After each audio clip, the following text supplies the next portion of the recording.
예, 본방송에 들어왔습니다. 오늘 박영선 민생경제연구소 언론개혁위원장과 함께하는 날입니다. 어서 오십시오. 네, 반갑습니다. 예, 여전히 바쁘시게 활동하고 계시죠? 네. 야, 근데 참 오늘 4.10 그 10주기여가지고 세월호 10주기여서 마음도 무겁지만 오늘 오전 10시에 국무회의가 있었고 여기에서 대통령의 입으로 직접 아무튼 표현하는 총선 패배 이후에 첫 심경 발표였는데 제가 앞서서 잠깐 뭐 여러분들께는 소개를 해드렸고 뭐 방송 준비하시면서 잠깐 보시긴 하셨겠습니다만 아우 참 어떻게 총평을 좀 해주시겠습니까? 일단 대통령이 이번 총선의 민의를 여전히 받아안지 못하고 있다. 네, 형식도, 네, 방법도, 네, 내용도 네, 전부 다 이 국민들의 의지와 그리고 야당의 요구들이 여전히 들리지 않고 있는 그런 모습을 단적으로 보여준 것 같습니다. 사실은 국무회의는 매주 둘째 주 화요일 날 열리는 정례회의입니다. 이 정례회의는 총선 패배로 생긴 회의가 아니거든요. 원래 있는 자리고요. 네, 원래 있는 회의에서 형식도 보니까 저는 국무위원 전원 일어서서 대통령과 함께 국민들 앞에 고개를 숙일 줄 알았거든요. 근데 사과 인사도 없습니다. 예, 그냥 국무회의를 시작하겠습니다. 앉아서 예, 앉은 채로 예, 과거의 모습 그대로 예, 오만한 대통령과 국무위원들의 모습. 지금 이 국민들이 지금 총선 통해 정권을 심판하자라고 심판을 했고 심판을 당한 겁니다. 예, 냉정하게 이 사안에 대해 그 뽑힌 지 1년 그리고 8개월도 안 된 이 대통령에 대한 국민의 준엄한 꾸짖음에 대해 본인이 사죄하고 그리고 이렇게 국정기조 방향에 대해서 예, 전면 쇄신을 위해 어떻게 하겠다라는 시간을 지금 많이 줬거든요. 네, 총선 이후 지금 벌써 6일째이지 않습니까? 지난 수요일이었으니까요.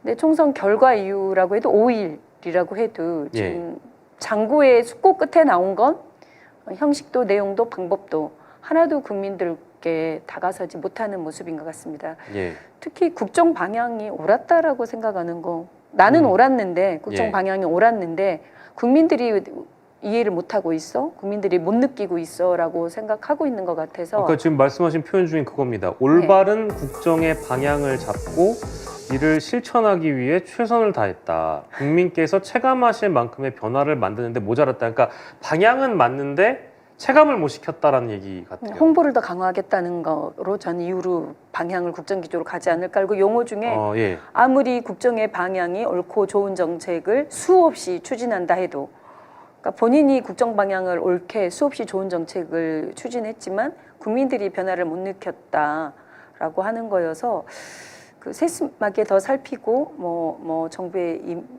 임무이고 민생을 챙기겠다고 하는데 근본적인 사고 그 자체가 그러니까 방향이 맞았다는 거잖아요. 네. 그러니까 국정 기조의 방향을 바꿔라라고 얘기하고 있는데 이야기하고 있고 국정 방향이 잘못됐다. 그리고 거부권만 행사했던 윤석열 정부의 지난 2년을 심판한 겁니다. 그리고 민생을 살피지 않는 민생이 없는 민생 토론회 국민들과 함께하지 않는 대통령의 모습에 사람들이 시민들이 주권자들이 화가 났음에도 여전히 인식의 저반이 전혀 개선될 여지가 보이지 않는다. 참 참담합니다. 총선 참패 이후에도 우리 대한민국을 이끌어가는 수장이 이런 인식과 이런 방법과 이런 형태의 내용으로 국민들에게 알린다라는 것 자체가 대한민국의 이후로의 미래 그다음 이후로 3년을 이대로 맡기는 것은 지금 총선 심판으로도 드러났지만 더 한층 좀 답답합니다.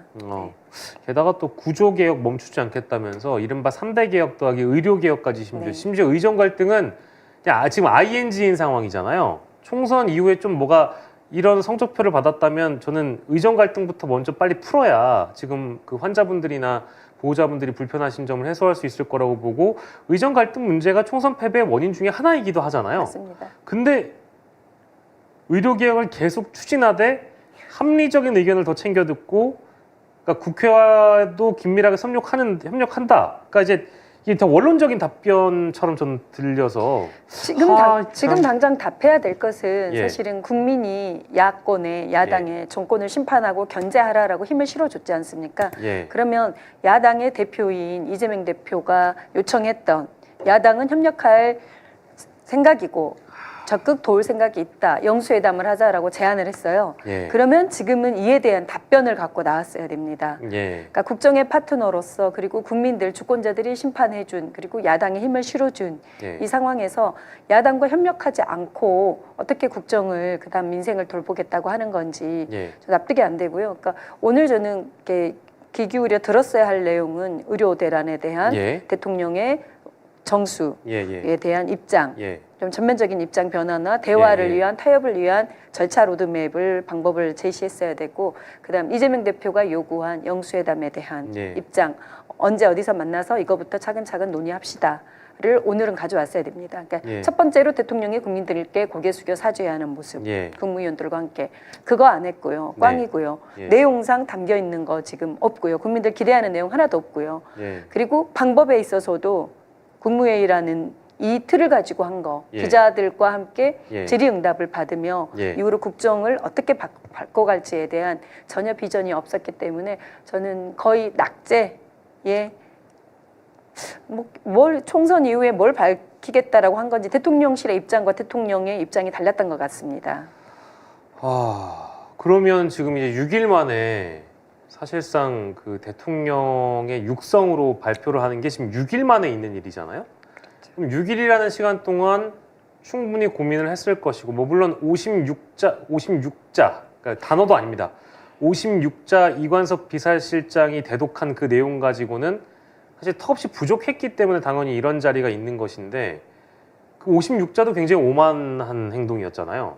근데 두 번째 기회이자 저는 사실 이 자리가 마지막 기회였다고 보는데, 국무회의라는 방식도 안 맞지만 이 자리에서 나온 메시지가 이 정도라면 저는 조금 불안한 게, 그럼 앞으로 아니 국회는 뭐 어떻게, 지금 당선인들이나 야당은 어떻게 해야 되는 거예요? 평론가님, 어떻게 해야 될 것 같고 할 것 같습니까? 진짜 저 너무 좀 불안하고 그렇네요. 그러니까 야당에서도 오늘의 대통령의 이 메시지를 보고 예. 경악을 했을 것 같습니다.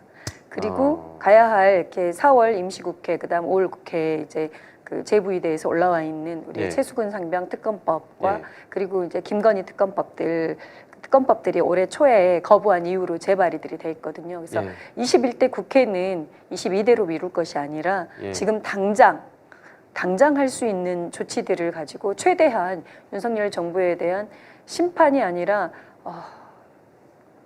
저는 용어를 어떻게 써야 될지 모르겠어요. 근데 이제 뭘 더 얘기를 해야 될지 사실 잘 모르시겠죠? 네, 들을 저도- 생각이 없는 사람이기 때문에 와. 정말 그러니까 이제 심각합니다. 좀 할 말이 없어져가지고. 그러니까 우리가 이제 22대 국회에서 뭐 이렇게 개헌 7공화국 이야기를 하며 대통령 임기 중임제로 임기를 예, 좀 예. 단축시키자라는 좀 합리적인 제안들도 있는데, 이거는 즉각 하야 촉구를 해야 되는 만큼의 수준이지 않을까. 예. 그래서 야당에서도 어쨌든 국민들 눈높이에서 차근차근 진행하려고 생각은 하고 있지만, 오늘의 대통령의 이 국무회의의 발언을 본 국민들은 그리고 당선된 예. 여당, 그러니까 당선된 22대 국회의원들이 봐도 예.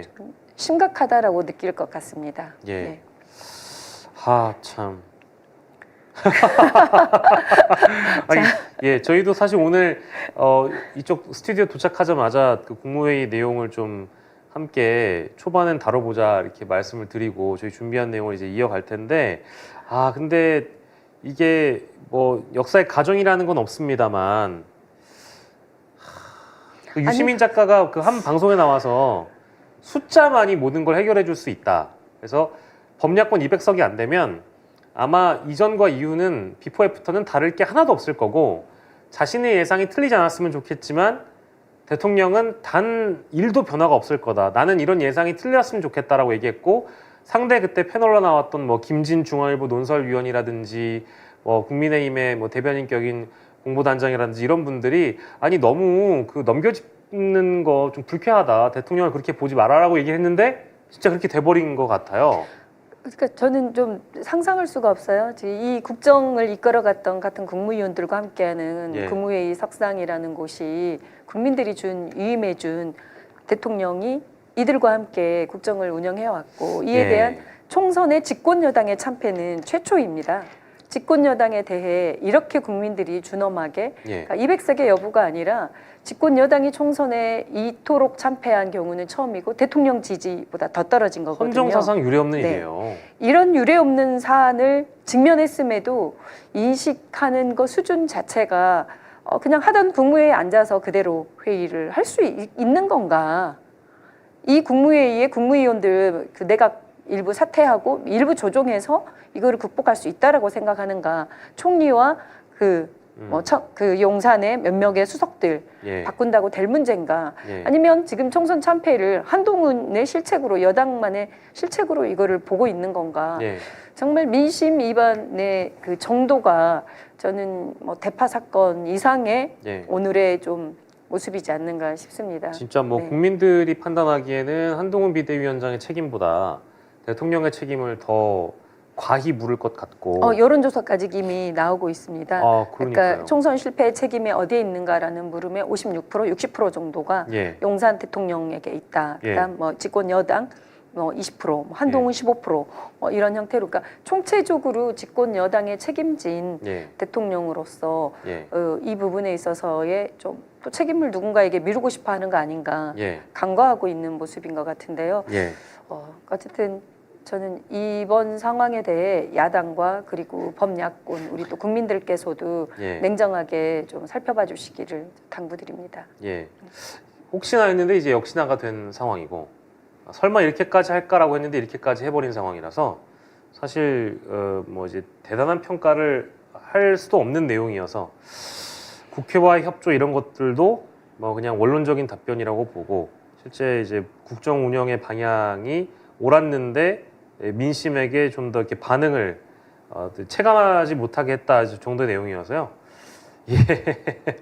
앞으로 이제 정치권이 얼마나 그 소용돌이에 휘말려 갈지 가늠하기가 어렵고 더불어서 저희가 여당 후보들 당선인들 몇몇 얘기하기 전에 지금 이 당선인들의 면면을 보더라도 대부분 친윤계가 많잖아요. 그렇습니다. 근데 대통령이 이렇게 메시를 내버리면 국무회의 모두 발언을 통해서 대통령의 생각을 이렇게 내버리면 이 당선인들이나 친윤들 입장에서는 대통령을 구심으로 해서 다시 또 똘똘 뭉칠 수밖에 없는 상황이 되지 않을까요? 그러니까 왜냐하면 뭔가 좀 달라지기 위한 목소리를 낼 거라고 예상을 했는데 앞으로 뭐 비대위에 대한 구성이나 차기 전당대회까지 나와봤을 때 다시 또 국민의힘에 주도권을 쥐는 거는 대통령의 손아귀에서 벗어나기 힘든 사람들이지 않을까라는 좀 불안한 예상이 들어서요. 그런데 지금 구도는 또 다른 어쨌든 이준석과 그리고 또 뭐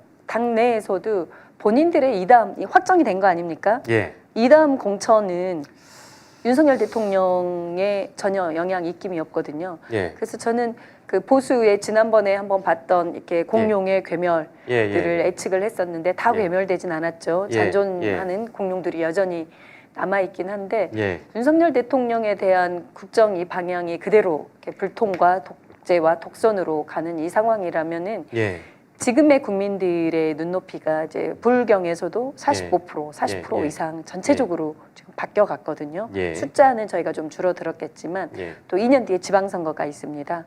그래서 국민의 민심을 표로 확인한 이상 지금 당선된 의원들, 그다음 당선이 안 된 분들, 그리고 또 새로운 그 당내의 핵심 세력들이 비대위를 구성한다고 하면은 대통령의 영향력이 그렇게까지 있지 않아야 된다고 봅니다. 그게 합리적인 상식인 거고요.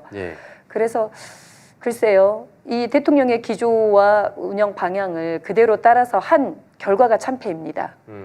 이거를 다시 반복한다는 것은 이 다음에 공천권도 없고 영향력도 없는 램덕 대드덕에 저는 들어갔다라고 보기 때문에 보수 진영에서는 각자 다른 목소리들이 나올 수밖에 없다. 안철수, 유승민, 홍준표, 그다음 나경원, 이준석의 또 다른 또 이렇게 신당의 모습에서 목소리가 나오게 되면 국민의힘에 당선된 그나마 뭐 목소리들이 또 엎치락뒤치락 어렵게 당선된 후보들은 본인의 목소리들을 내고 본인의 소신대로 정치를 해야 된다라고 저는 봅니다.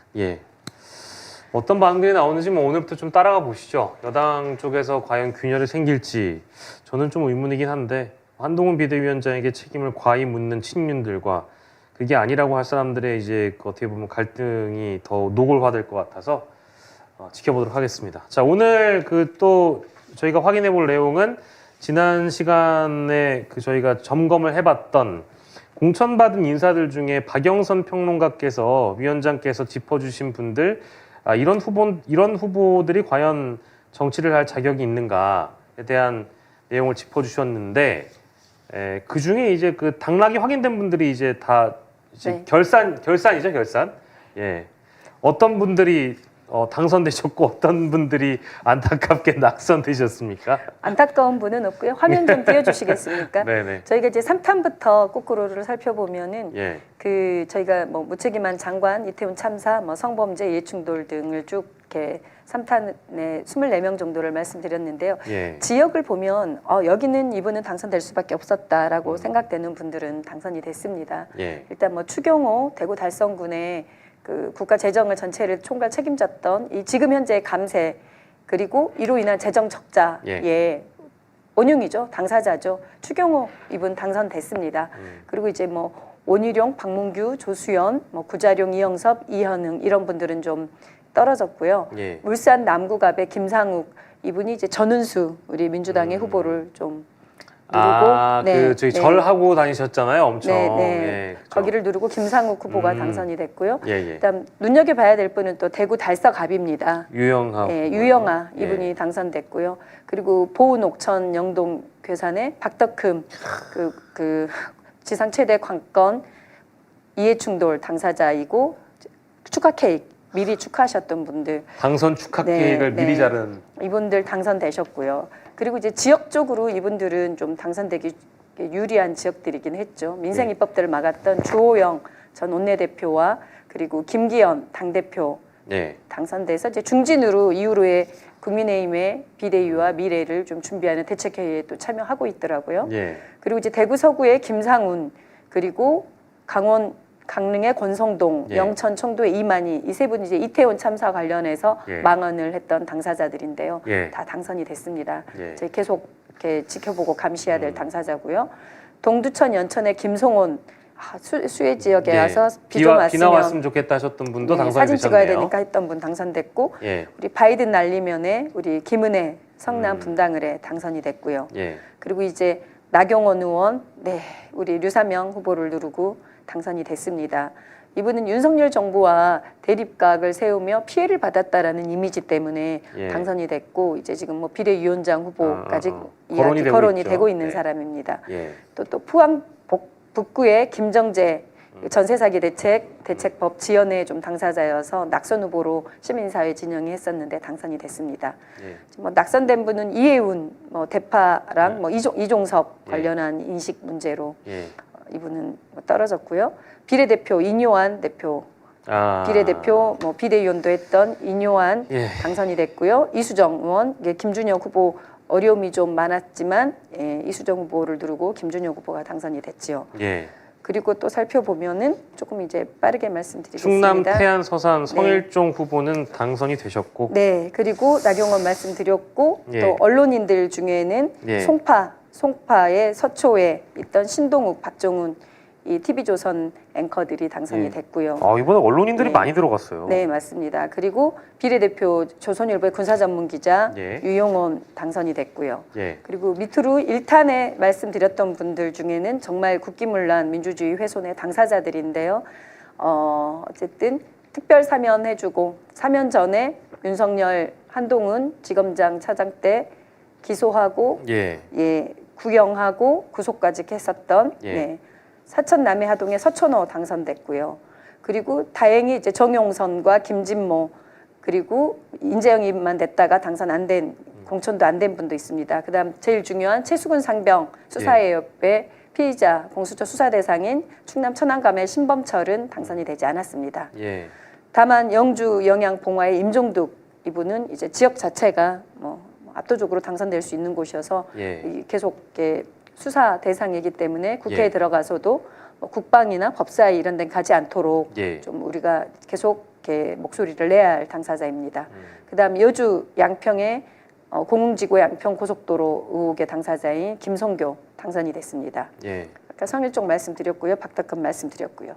그리고 김장겸 MBC 사장 출신 이분도 비례대표로 당선되셨죠? 당선이 네. 됐습니다. 예. 이 정도 당선된 분들이 있고 또 여기서는 저희가 최악의 후보로 뽑았던 분들 중에 50% 이상은 어쨌든 낙선은 된 상황이고요. 당선된 분들 또한 지속적으로 국회에서의 역할, 발언, 예. 법안 그리고 지역구에서의 활동들 계속 깨어있는 시민들께서 감시 견제해 주시길 또 부탁드리고 특히 뭐 민생경제연구소에서는 나경원 당선인 관련해서는 네, 거의 악연이 예, 악연도 있습니다. 있지만 네. 일타로 삼으셨잖아요, 일타. 그렇습니다. 예. 그리고 이분들 중에는 재판이 진행되고 있는 분들이 있습니다. 특히 나경원 당선인 같은 경우에도 여전히 맞아요. 예, 국회법 퍼스트트랙 선진화법 관련해서 때문에. 네, 재판이 진행 중인 상황이기 때문에 예. 계속 재판이 제대로 빨리 될 수 있도록 좀 촉구를 해야 될 것 같습니다. 예. 네. 예, 오늘 이제 이렇게 좀 저희가 총 정리를 해봤고요. 이제 향후에도 민생경제연구소에서 꾸준히 또 감시하고 주시하신다고 하시니까 관련된 내용을 저희가 추가적으로 전해드릴 수 있도록 하겠습니다. 자, 그리고 오늘 뭐 썸네일 보고 들어오신 분들도 많으실 텐데 사실은 그 오늘이 4.10 세월호 10주기이다 보니까 이 내용을 저희가 좀 오늘 그 주된 내용으로 많이 다뤄볼까 하는데 사실 세월호 참사 당일 우리가 가보면 언론의 문제가 참 흑역사였죠. 언론의 흑역사였고 그때 이제 기레기라는 말이 탄생했던 가장 큰 배경 중에 하나가 세월호 참사였던지라 세월호 참사 당일마다 또 세월호를 어떻게 조명하고 있는지 언론 모니터링이 굉장히 중요하다고 생각이 드는데 이제 10주기와 관련된 언론 보도 관련된 내용들 저희 좀 모아 봤습니다. 어떤 부분들에 좀 중점을 두셨어요? 우리 앵커님한테 예. 드린 내용 전에 이제 방송 네네네네. 일단 보고 방송 보도 지난 3, 4일간 네네. 세월호 10주기를 앞둔 네. 우리 그 지상파와 조중동, 종편, YTN, 예. 연합뉴스 TV까지 포함해서 쭉 이렇게 일괄 스크린만 한번 해봤거든요. 그거부터 먼저 보고 이후로 이제 신문 보도까지 이어서 좀 일괄을 했으면 좋겠습니다. 네, 준비한 일단 자료? 방송 영상부터 한 3편 연속으로 보시겠습니다. 네. 304명이 희생된 세월호 참사 10주기가 이틀 앞으로 다가왔습니다. 진도 팽목항은 처음엔 구조된 승객들이 나중에는 희생자들의 시신이 들어오던 곳이었는데요. 눈물이 가득했던 참사 수습 현장에 지금도 머무는 이들을 오선열 기자가 만나봤습니다. 물살이 거세기로 악명이 높은 진도 맹골수도에서 사고가 난 세월호. 세월호는 기울기 시작한 지 불과 두어 시간 만에 물속으로 완전히 가라앉고 맙니다. 사고 해역에서 인양된 희생자들은 밤낮 없이 팽목항으로 들어왔습니다. 팽목항 방파제를 따라 줄지어 달린 노란 깃발은 찢기고 바래면서 어느덧 10번째 봄을 맞이했습니다. 참사 이후 유가족과 봉사자들이 머물던 시설은 대부분 철거됐습니다. 유일하게 남아있는 것은 작은 컨테이너에 있는 팽목 성당입니다. 세월호 참사 10주기를 앞둔 주말 서울 도심에서는 희생자들을 추모하는 문화제가 열렸습니다. 유가족들과 시민들은 한 목소리로 그날의 비극을 잊지 않겠다고 다짐하며 안전한 사회를 만들어달라는 바람을 전했습니다. 윤성훈 기자의 보도입니다. 세월호 참사 10주기를 앞두고 서울시청 앞에 노란 물결이 일었습니다. 노란 리본부터 노란 나비까지 시민들은 혹여 떨어질라 고이 간직합니다. 10년이라는 세월, 당시 8살이었던 학생들은 어느덧 희생자들과 비슷한 나이로 성장해 추모 행렬에 동참했습니다. 점점 커가면서 이 세월호에 대해서 더 자세히 알게 되면서 그 분들에 대한 최소한의 예의, 존경은 갖고 있는 상태예요. 이제 4월 이철이 되면 수학여행 학생들이 오면 보기만 해도 눈물이 흐르고 그날의 생존자는 그날의 모든 기억을 갖고 있는 거거든요.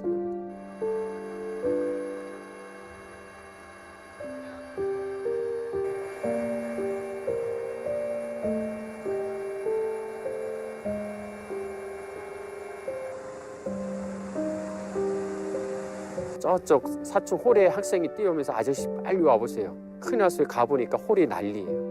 자판기는 이렇게 떠 있고 이리는 일반 그 나이 드신 분들 있고 뒤에 다 써 있고 학생들은 바닥에 3층 홀 바닥에 있고 거기도 일반인들이 있으니까 그래서 그냥 그 가서 소방호수를 가져와서 그 연결해서 거기를 구조 활동하게 된 거고 해경들이 그 보트 타고 그 둘레만 동동 돌지 어느 한 사람 들어간 사람 없어요. 자기네는 들어갔다 왔는데 아무도 안 들어갔어요.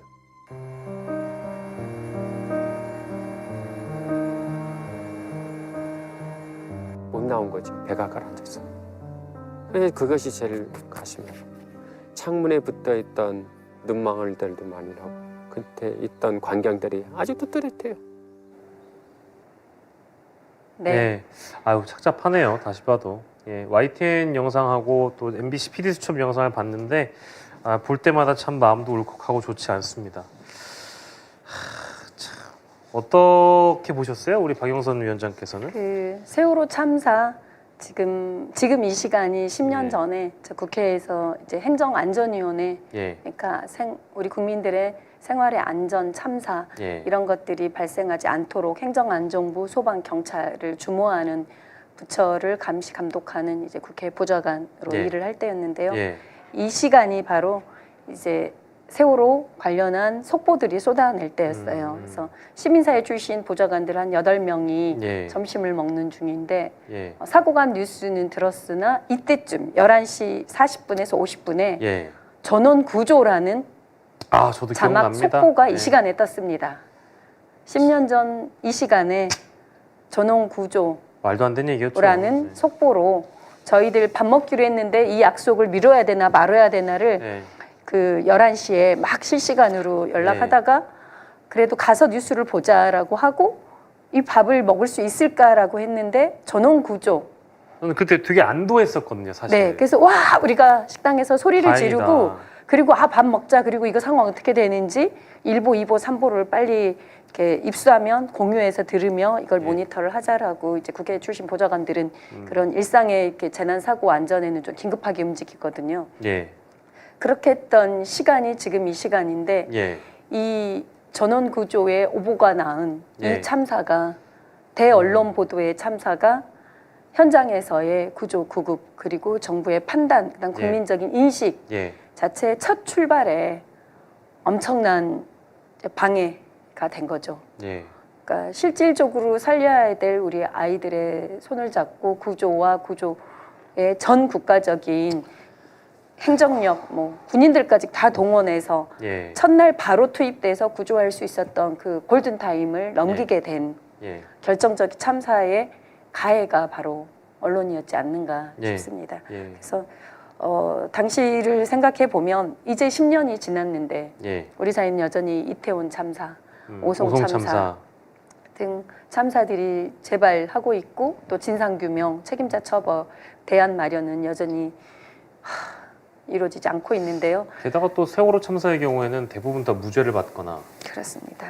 예. 그런 일이 네. 참 벌어진다는 게 참사는 현재 진행형이라는 생각이 여전히 들어서 참사는 현재 진행형이고 그리고 참사를 진실을 밝히는데 방해했고 이거를 회방했던 사람들이 또 예, 국민의힘 후보로 공천까지 되고 있는 게 지금의 실상인데요. 예, 관련한 10년이 지난 지금의 언론 보도 중에 지금 언론 뉴스들 중에 예, 2, 3일 그러니까 총선 보도로 지난 11일, 12일까지는 집중했을 것으로 예. 예측이 되고 예, 오늘을 앞둔 10년 얼마나 바뀌었고 얼마나 개선이 됐는지 그다음 예. 진상은 규명됐는지 목소리들 진단과 점검이 필요한 기획 기사들이 넘쳐야 할 시기입니다. 예, 예, 예. 이때 언론 보도들 특히 우리 메인 뉴스를 다뤘던 각 언론사마다의 방송국마다의 메인 보도를 보기 위해 쭉 모니터를 했는데요. 자, PPT 준비해 주신 방송 화면 메인부터 좀 보겠습니다.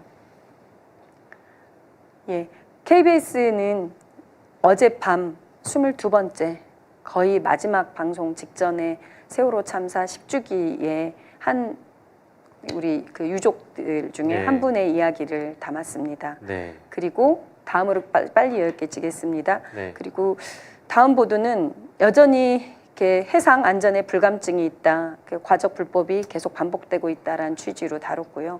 그리고 지난주 토요일 날 우리 기억문화제 세월호 참사 10주년 시민사회와 시민들 그다음 예, 추모하고 애도하는 분들이 모여서 우리 시청 앞에서 추모 문화제를 가졌는데 그거에 대해 짧게 단신으로 28초 정도 다룬 게 답니다. 그다음 MBC를 보겠습니다. MBC는 12일부터 기획 보도를 이어갔습니다. 기획 보도를 5일째 계속 이어가고 있는데요. 첫날 보도입니다. 예. 첫날 3분 52초로 첫 번째 지금 총선 관련 이슈가 워낙 많았고 여당의 참패로 국민적 관심이 컸음에도 어쨌든 세월호 10주년을 잊지 않겠다는 MBC 보도의 첫 번째 보도로 어쨌든 세월호의 부모님들 어떻게 살고 있는지 첫 꼭지로 네, 첫 꼭지로 방송을 했습니다. 예. 그 다음으로 주말 뉴스데스크도 네, 주말 뉴스데스크도 첫 번째 예. 보도로 10주기 문화제에 대해 예. 10주기의 시민들의 목소리 그리고 이태원 네. 참사 가족들의 목소리까지 충분히 담아서 보도를 음, 토요일에도 첫 번째 보도로 세월호 참사를 음, 기억하고 잊지 않겠다라는 보도를 이어갔고요. 예. 그다음 두 번째 예. 보도 또한 그 토요일 날 두 번째 보도 또한 그 여전히 예. 계속되고 있는 고통들, 배를 안 탄 세월호 단원고의 교사들, 그다음 학생들의 이야기를 담담하게 좀 담아냈습니다. 예. 그다음 다음날 일요일에도 참사 때 구조에 나섰던 예. 민간 잠수사들의 이야기들, 예. 그리고 또 사망하신 이 잠수사의 이야기, 그리고 그 동료들의 이야기를 일요일에도 그 3분 이상 보도를 쭉 이어서 기획 연속으로 했습니다. 그리고 어제도 예, 그 우리 단원고 아이들의 물건들, 그 당시에 썼던 수학여행 가기 전에 있었던 교실의 모습, 아이들의 쪽지, 생활, 그런 모든 것들을 그대로 간직한 기록관의 모습을 좀 담담하게 보여줬습니다. 그리고 팽목항, 어젯밤 뉴스인데요. MBC에서는 팽목항의 모습들, 또 이렇게 추모 행력들, 팽목항에서도 이어지는 10주기 추모 모습들을 담아냈고요. 그리고 세월호 관련한 오락가락 사업비인데요. 추모 공원을 만들기로 했습니다. 예. 세월호 관련 특별법으로 그 세월호 추모 공원을 만들기로 했는데 재정의 문제로 오락가락하면서 지금 첫 삽도 뜨고 있지 못하는 이 행정의 부실, 세월호를 제대로 기억하지 않고자 하는 모습들을 예. 보도로 좀 끌어갔습니다. 자, SBS 또한 13일 날 이제 그 시민문화제 토요일에 집회 문화제의 모습을 한 꼭지로 다뤘고요. 예. 다음 날 14일도 진상규명 여전히 이루어지지 않고 있다. 또 일요일 날 한 꼭지로 다뤘습니다. 예. 그다음 네, SBS 추모 문화제 기사 다뤘고요. 조금 빠르게 이어가겠습니다. 그리고 SBS에서 이거는 좀 방송으로 봤으면 좋겠는데 영상 준비된 거 SBS에서는 기획 보도를 했어요. 예.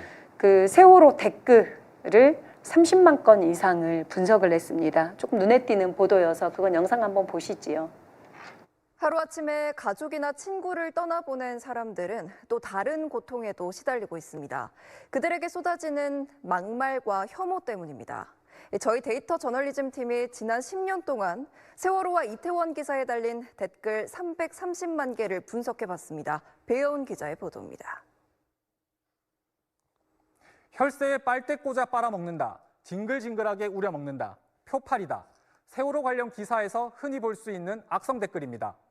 2014년 참사 발생 이후 10년간 13개 주요 매체의 세월호 관련 기사에 달린 댓글은 330만 건이 넘습니다. 이 중 10%를 무작위로 추출해 악성 댓글 데이터를 학습시켜 만든 알고리즘으로 분석했더니 약 31%가 악성 댓글로 나타났습니다. 악성 댓글은 사고 첫 해에 가장 많았습니다.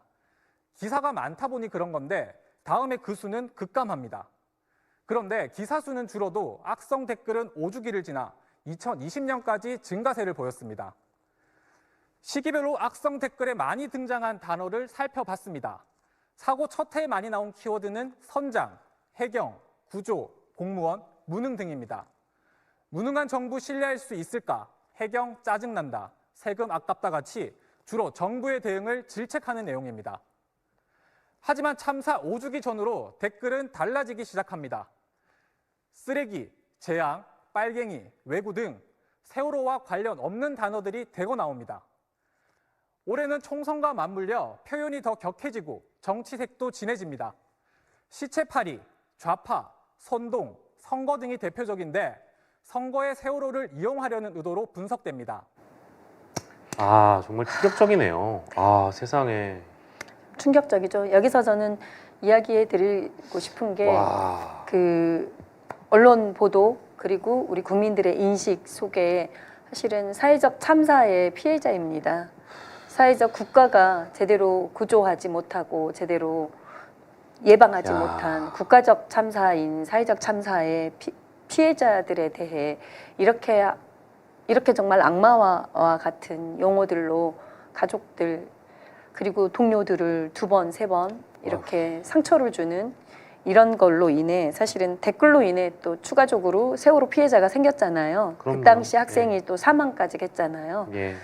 그거를 겪고도 여전히 대한민국은 좀 바뀌어가지 않고 있다. 그래서 저는 약간은 이번 22대 국회에 좀 제도적으로 민생경제연구소에도 함께 할 텐데 바라는 거는 예. 5.18 왜곡 가짜 예. 뉴스에 네, 대해 네. 처벌할 수 있게 법이 만들어졌거든요. 이미 특별법이 네, 제정돼서 특별법이 있습니다. 뭐 만약에 왜곡하면 예, 실제 예, 처벌받죠. 예, 예. 네네. 그리고 이제 성범죄 관련해서도 2차 가해라는 용어로 그럼요. 처벌받게 하고 있고 제주 4.3에 대해서도 어쨌든 역사 왜곡을 할 경우에는 뭐 무장 김일성 지령이니 이런 식으로 하게 되면은 처벌 조항까지는 없지만 문제가 있다, 법적으로 위법이다라는 걸로 2차 가해에 대한 그다음 사실을 왜곡하는 그리고 이를 본 유족들과 동료 가족들에 대해 좀 공격하는 것들은 우리 국가가 나서서 대책을 마련해 줘야 되는데 방치하고 있고 예. 그렇다면 입법부에서는 2차 가해를 막는 예. 좀 입법적으로 좀 차단해 주는 역할을 적극 해야 될 것 같다. 그다음 언론사에서도 예. 뭐 포털에서도 그런 글들에 대해서는 댓글을 좀 규제하는 예. 것들 스스로의 좀 노력이 필요하지 않는가라고 저는 강력하게 이야기를 왜냐면 자살 관련 댓글에는 자살 관련 보도에는 그럼요. 자살 보도 심의 기준이 있거든요. 예. 그리고 반드시 예. 붙이게 돼 있습니다. 예. 예. 근데 이거는 자살도 아니고 국가적인 참사, 사회적인 사실은 참사에다가 헤이트 스피치를 얻는 거죠. 근데 그렇죠. 이거는 네. 그래서 용서할 수 없는 그럼요. 사안인데 예. 중요한 건 이제 SBS에서는 뭐 300만 건에 이르는 예, 댓글을 예, 예. 분석한 보도를 했다. 근데 여기서 그치지 않고 예. 이걸 막기 위한 대안까지 또 좀 필요합니다. 보도를 했으면 하는 좀 예. 아쉬움은 있지만 예. 그나마 괜찮았던 보도였다라고 해서 살펴봤고요. 예. 그리고 이제 뭐 JTBC 이렇게 쭉쭉 이어가겠습니다. JTBC도 쭉 예. 이어서 몇 건의 보도를 이어서 해갔습니다. 예. 그리고 이 중에는 어쨌든 그 아버지 딸 그리며 세상과 맞선 아버지의 3654일이라는 예. 영상의 모습을 계속 담아낸 이분의 이야기를 좀 담담하게 풀어낸 것들이 좀 눈에 띄었고요. 예. 또 JTBC도 잠수사, 세월호 잠수사의 이야기 그리고 오늘 밤에는 JTBC가 팽목항에서 별도 뉴스룸을 만들어서 보도를 하겠다고 합니다. 그래서 저 때는 또 손석희 앵커가 저기 맞습니다. 현장에서 뉴스룸을 진행했었었죠. 네, JTBC의 좀 상징이 되기도 했었습니다. 맞아요. 그래서 오늘 밤 지상파와 오늘 밤에 메인 뉴스들이 어떻게 다뤄지는지 국민 여러분께서 예. 10년 전에 오보로 인한 사회적 참사를 만들었던 언론 보도들 계속 모니터 감시해 주시길 바랍니다. 예. 그다음 자 일간지로 TV조선과 채널 A TV조선 이것까지만 좀 또 가봐야 볼게요. 되죠? 맞다. TV조선, 채널 A, MBN 등 세월호 추모 보도 한 건도 없습니다. 3일간을 제가 다시 뒤져보고 다시 뒤져봤는데요. 세월호 추모 단신도 없습니다. 10주기 행사가 있었던 토요일에 시민문화제 보도 또한 없어서 예. 오늘 뉴스 어떻게 진행될지 좀 관심이 대통령이 오늘 아까 발언했으니까요. 예. 관심 있게 보겠습니다. 아이고. 나머지 뉴스는 아까 YTN 보도를 본 것으로 네. 좀 생략하고자 합니다. 네, 네. 아니 근데 진짜 단 한 건도 없습니까? 예, 혹시 PPT 맨 끝에요. 예. 마지막 화면만 세월호 10주기 예. 의제 한 것만 보면은 어쨌든 예. 진짜 없습니다. KBS 세 꼭지, MBC 3일간 6꼭지인데요. 4일간으로 늘어나면 8꼭지로 늘어납니다. 그다음에 SBS 3일간 매일 지금 하고 있고 JTBC는 이번에 세월호 관련해서 JTBC가 조금 이렇게 관심 있게 보도를 하고 있습니다. 그리고 YTN과 연합TV는 이제 매일 뉴스가 만들어내야 보도 하는 것 채널이니까요. 때문에 네네. 보도 채널이기 때문에 약간 보도가 많는데 TV조선, 채널 A, MBN이 3일간 한 꼭지도 없었다는 거는 참 안에 언론인들에게 다시 한번 그 자성을 좀 촉구하는 바입니다. 예, 혹시나 뭐 TV조선 채널의 MBN 관계자분들 중에 그게 보셨으면, 아니라고 뭐 네. 부정하실 거라면 언제든 민생경제연구소 쪽에 연락 주셔도 됩니다. 네. 3일간 모니터링 해보셨는데 네. 없다고 하시니까요. 자. 일간지로 넘어가 보겠습니다. 자, 오늘입니다. 예. 오늘 아침자 신문을 세월호 10주기를 맞이하는 언론 보도, 예. 일면과 기획 보도 사설을 준비를 해봤습니다. 저 아침에 예. 준비를 했고요. 예. 경향신문 일면입니다. 일면에는 어쨌든 10년 전 수학여행 코스를 대신 가서 예. 그 당시에 수학여행 코스에서는 우리 아이들이 이런 사진을 찍었을 것이다 라고 이렇게 추정되는 예. 대신 가는 모습으로 르뽀로 방송 그 지면을 담았고요. 예. 그리고 종합면으로 옆에 3분의 2 정도를 이제 할애해서. 학교와 유가족 교사의 이야기를 담았습니다. 예. 다음 동아일보 보겠습니다. 동아일보. 네, 동아일보는 네 일면에 없습니다. 여기 뭐 사진 일면에는 없고 아닙니다. 이면에 네. 있는 14면에 있는 거예요? 14면에 네. 아이고 그랬구나. 재난주의체계 부재 안전점검 뭐 그때뿐이라는 형태로 세월호 그리고 세월호 재난 때 이렇게 뭐 발의 법안 통과 제대로 안 되고 있다라는 형태로 동아일보 일면에서는 세월호 10주기가 없습니다. 예. 자, 서울신문 일면 하단에 이제 사진 컷으로 예. 네, 우리 지금 그 목포항에 와 있는 어쨌든 팽목항에 그때 있었던 사고 났던 배의 모습들을 지금 보였고요. 자, 그 옆에 8면에 또 세월호 참사 10주년 가족들의 이야기, 단원고 유족들의 기억들을 통해 기획 보도를 한 면을 가지고 보도했습니다. 예. 자, 세계일보 보겠습니다. 세계일보 일면에 없습니다. 다만 하단에 예. 광고처럼 작게 예, 8면으로 넘어가라고. 네, 8면으로 넘어가라라고 했는데 예. 세계일보는 보도에 대해 그 참 반복되고 있는 이태원 오송 참사라는 안전사회의 문제점들을 예. 이렇게 8면으로 다뤘습니다. 예. 자, 다음 지면으로 보시겠습니다. 예. 조선일보 일면에 하단에 4분의 1 정도 해양 사고 건으로만 좀 포커싱이 맞춰 있습니다. KBS랑 아까 비슷한 논조인데요. 예. 세월호 교고도 여전히 안전사고 반복되고 있다라는 형태가 있었고 예. 뒤에 기획보도 10면에 다뤄져 있습니다. 네. 여전히 여객선 유람선 점검의 보도로 좀 이어갔고 생존 수용 제대로 되고 있지 않다라는 취지의 보도를 했습니다. 예. 중앙일보 일면에 없습니다. 예. 아예 다루지 않고 있습니다. 일면에. 그리고 기획보도로 이슈 사람 인터뷰로 12면으로 예. 이제 세월호 10년 이후에 살아가고 있는 생존자들 그리고 교사 그리고 유족 봉사단의 목소리를 담았습니다.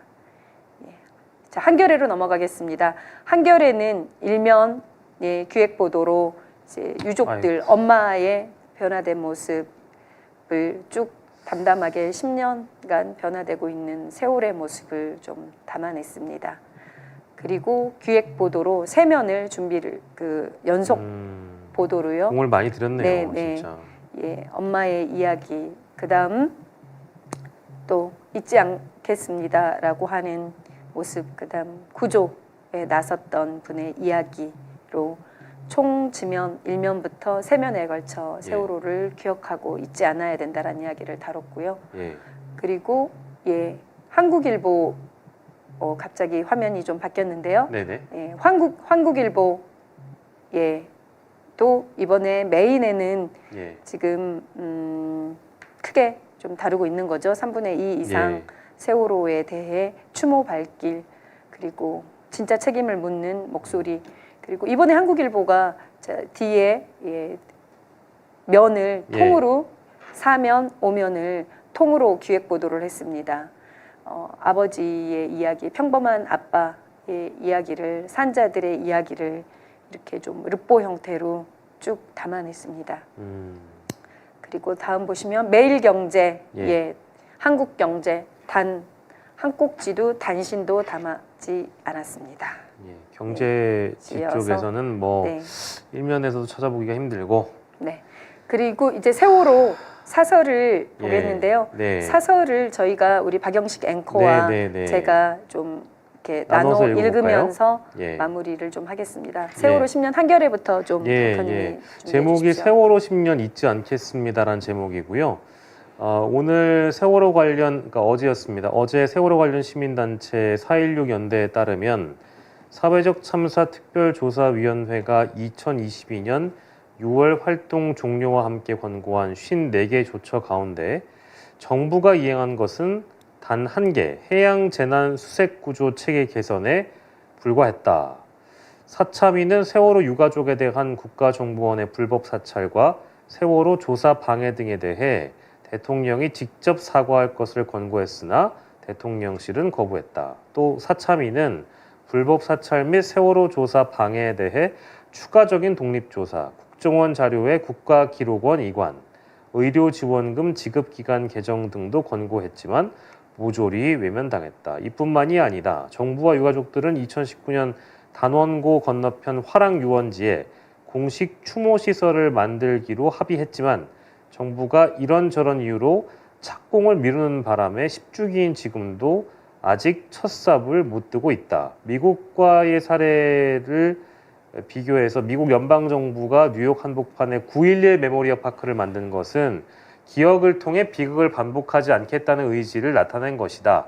하지만 한국 정부는 세월호 참사가 시민들에게 기억되는 것 자체를 두려워하는 것처럼 보인다. 맞는 얘기네요. 네, 한국일보는 제가 읽어드리겠습니다. 네. 세월호 10주기 추모와 치유의 유효 기간은 없다. 강산도 변한다는 세월이 지났건만 여전히 우리는 세월호를 떠나보내지 못하고 있다. 사회적 참사는 반복되고 국민적 슬픔과 유가족의 상처도 치유되지 못한 탓이 크다. 추모와 기억의 유효 기간이 있을 수도 없다. 10년이 지났지만 세월호 참사는 여전히 잊어선 안 되는 교훈이다. 2022년 10월 서울 이태원 압사 사고로 159명이 숨지는 비극이 벌어진 것도 세월호 비극의 교훈을 제대로 살리지 못한 것과 무관하지 않다. 돌아보면 우리 사회는 1994년 성수대교 붕괴, 95년 삼풍백화점 붕괴 등 초대형 재난이 이어졌는데도 그때만 끌어올 뿐 크게 바뀐 게 없었다. 사고의 원인과 책임을 제대로 밝히고 묻지 못한 대가는 또 다른 참사로 귀결됐다. 피해자 추모와 기억, 연대와 치유, 참사의 교훈엔 유효 기간이 따로 있을 수 없다. 네. 아, 진짜 그쵸. 다 맞는 말씀들을 해놓으신 건데 10년이 지나더라도 계속 복귀를 하고 개선되지 못한 것들은 개선을 해나가야 되는데 정부가 바뀌면서 원래 이행해야 되는 것들도 이행을 하지 못한 경우가 있고 그 참사를 이제 정리라는 표현이 맞는지 모르겠지만 참사가 끝나고 나서 거기에 대한 대안을 아무튼 이행하지 못하다 보니까 또 다른 참사의 문제점으로 드러나게 되는 게 분명히 있는 것 같아요. 그리고 다음 사설은 경향신문인가요? 네, 다음 사설은 경향신문입니다. 네. 세월호 10년 더 멀어진 안전사회 생명안전기본법을 만들어라 라는 주문입니다. 사회적 참사가 발생하면 원인과 책임을 규명하고 재발방지책을 마련하는 게 기본이다. 피해자에 대한 공감과 배려가 바탕에 깔려 있어야 함은 물론이다. 그렇게 사회의 집단적 기억을 구성해 안전한 사회로 나아가는 이정표로 삼아야 한다. 그러나 세월호 참사에선 어느 것도 제대로 되지 않았다. 정부의 책임 회피, 세월호 교통사고론과 같은 험담으로 정부를 엄호한 집권당의 대응은 그 자체가 참사였다. 애도에 무능한 집권 세력의 행태는 이태원 참사에서 악성으로 반복됐다.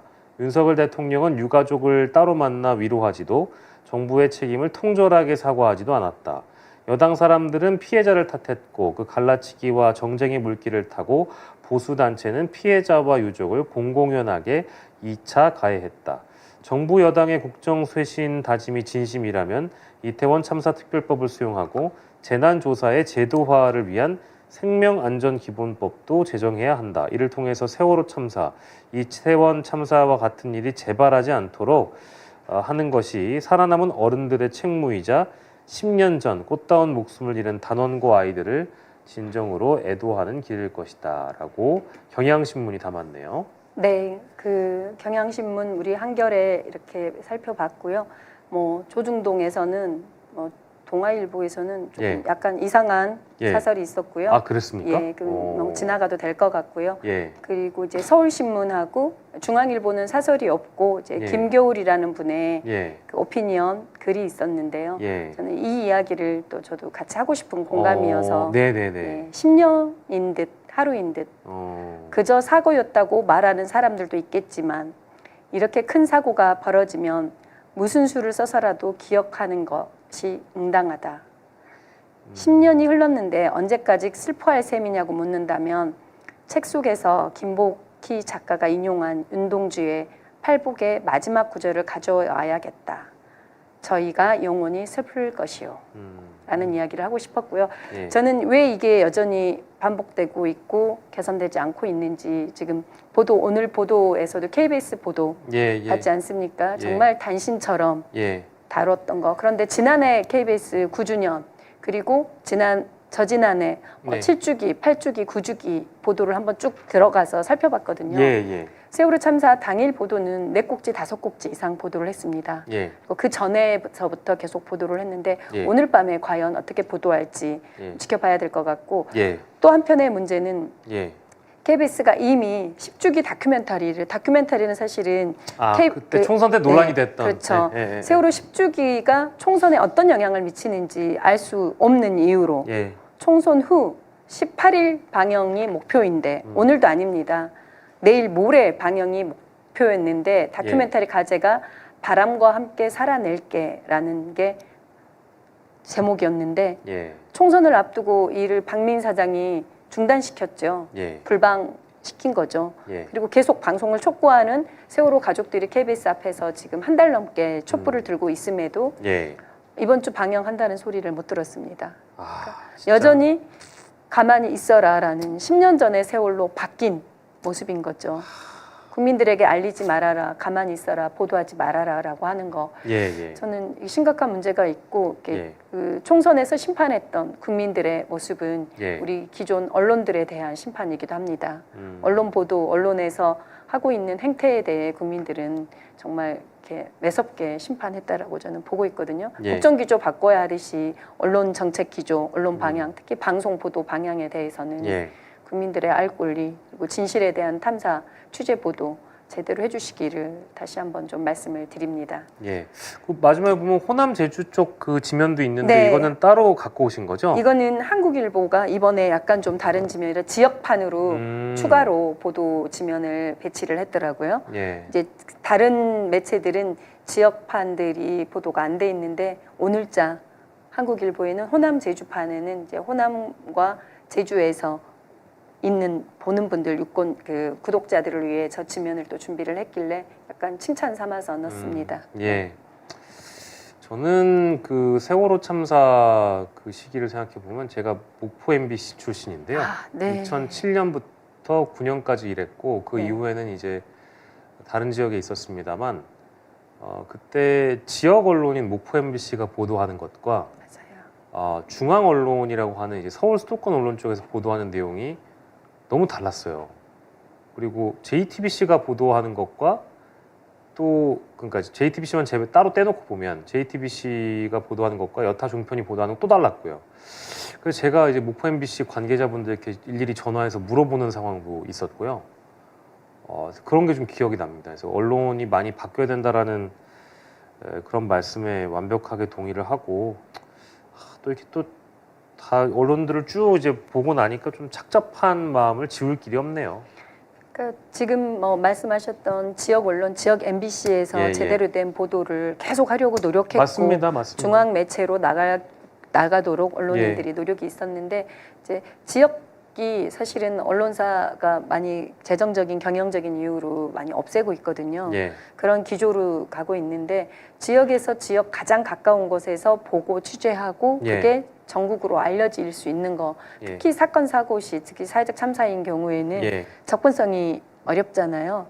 그런 경우에는 사실은 지역 언론의 역할이 진짜 크거든요. 예. 그러니까 지역에서의 그 지역 균형 발전, 그다음 지역 여론, 그다음 지역민들의 이야기들이 중앙에서까지 메인으로 좀 잡아갈 수 있도록 저희가 언론의 균형 발전 또한 국가 균형 발전 이상으로 중요한 상황입니다. 22대 국회에서는 그것 또한 좀 관심을 가져주기를 바라고 있습니다. 그리고 어쨌든 한겨레나 시사인 예, 그리고 예. 경향신문에서도 예. 오늘의 보도 외에 지속적으로 그 연속 기획 보도들을 이어가고 있습니다. 예. 그래서 이런 컨텐츠들이 우리가 잊지 않는 거에서 그치지 않고 이태원 참사 같은 경우는 서울 수도권 한복판이었기 그렇죠. 때문에 네네네. 또 세월호 참사와는 또 다른 실시간 우리가 상황들을 보고 다음날 네. 또 뭐 구조의 시간만이 아니라 정말 전부 다 바로 좀 국가적으로도 이런 참사가 일어나서도 안 되는 사고들이 발생이 됐는데 예. 근데 세월호 때 이 사건에 대한 진상 규명과 책임자 처벌, 대안 마련에 네. 대한 국가적인 대개조가 이루어지지 않았기 때문에 예. 또 이태원 참사, 오송 참사 같은 사건이 발생이 됐던 거고 이제 이 정부 지금 우리 정치권에서 해야 될 긴급 당면 과제는 어쨌든 최수근 상병 특검법과 함께 이태원 참사 특별법 통과 또한 좀 꼭 통과시켜 주시기를 22대로 미룰 게 아니라 21대에서 그래서 거부권을 발휘하지 못하도록 국민의힘에 함께하는 분들까지도 설득해서라도 꼭 갔으면 좋겠습니다. 저는 이게 이제 후진국을 입증시켜주는 사례라고 저도 봐요. 그러니까 참사가 발생했으면 참사를 완결한 이후에도 완결을 제대로 하지도 못했지만 모든 문제를 매듭짓지 못했지만 그 매듭지어가는 과정에서 또 국가가 이 참사 희생자들이나 유가족들을 대상으로 어떻게 하는가, 또 언론은 또 어떻게 다루는가, 이게 다 중요한데 세월호 참사 이후에는 막 바뀐 게 전혀 없다라는 표현을 할 수밖에 없는 것 같고, 이태원 참사와 오송 참사가 왜 여전히 이제 그런 일이 벌어지고 나서도 아까 뭐 잠깐 저희가 뭐 댓글도 봤습니다만 이태원 참사 유가족분들한테 하는 그런 조롱성 댓글 여전하잖아요. 저는 이제 이게 참 죄송한 표현인데 우리 국민들의 인식 수준이 어느 정도까지 와 있느냐. 물론 대다수 국민은 안 그렇겠지만 그런 소수 국민들이나 이런 분들을 이제 좌시해서는 안 된다라는 생각이 좀 들고, 가령 제 주변에서도 진짜 아무 이런 문제에 관심 없이 그냥 본인 먹고 사는 거에 급급하신 분들은 지겹다란 표현도 하시는 분들이 있어요. 근데 그럴 때마다 제가 그런 표현은 절대 하면 안 된다고 얘기를 하거든요. 여러분들 주변에서도 뭐 가족, 지인, 친구분들이 모르겠습니다. 뭐 좀 할 수 없는 표현이지만 하면 안 된다라고 여러분들께서 꼭 얘기를 해주셔야 된다고 봅니다. 오늘 저희가 4.16 세월호 10주기 맞이해서 박영선 위원장과 함께 여러 보도들 좀 정리를 해봤는데요. 여러분들께 좀 유익한 시간이 되셨으면 좋겠고, 주변에 이 영상을 많이 좀 알려주셨으면 좋겠고, 더불어서 우리 노력하시는 우리 박영선 평론가의 활동도 많이 응원해 주셨으면 좋겠습니다. 따로 뭐 마무리하실 말씀? 네, 아닙니다. 세월호 10주기 여전히 저희는 아파하고 기억하고 그리고 잊지 않아야 할 그 참사입니다. 유족들과 그리고 함께하는 또 자원봉사자들, 전국에 계시는 시민들, 그리고 오늘 방송 보고 계신 분들, 오늘 하루 그리고 이후로 살아가면서 세월호 참사를 좀 가슴에 안고 이런 나라 좀 바꾸는데 함께 좀 힘을 보태주시면 좋겠습니다. 또 이태원 참사 특별법 통과에도 함께 관심 부탁드리겠습니다. 저희 뭐 마무리하기 전에 만약에 오늘 윤석열 대통령 국무회의에서 안 그래도 그 하마평에 있는 인물이에요. 네. 이정현 전 홍보수석이 뭐 국무총리니 뭐니 해서 지금 하마평에 있었잖아요. 근데 오늘 인선 얘기가 안 나오는 거 보니까 심지어 어제 이정현 홍보수석 같은 경우에는 어디 모 언론 인터뷰에서 인사검증 진행 여부 이거를 확인을 안 시켜줬더군요. 그러니까 실제 진행되고 있을지 모르고, 그리고 끝날 때까지 가봐야 안다는 얘기여서 실제 그분이 될지도 모르겠습니다. 근데 오늘 같은 경우에는 대통령이 국무회의 그 말미에 4.16 추모에 대한 메시지를 한 두세 문장 담았거든요. 근데 만약에 거기서 그 뒤따르는 어떤 새로운 인선으로 이정현 전 홍보수석에 대한 지명이 있으면 이건 더 큰일 나는 거잖아요. 그래서 혹시나 저는 미룬 것은 아닌가 이 생각도 좀 뭐 드긴 하는데 그러진 않았으리라고 보고 그렇게 믿고 싶습니다. 뭐 그 정도만 말씀드리고, 오늘 민생경제연구소의 박영선 언론개혁위원장과 이 시간 함께했습니다. 고생하셨습니다. 네, 감사합니다.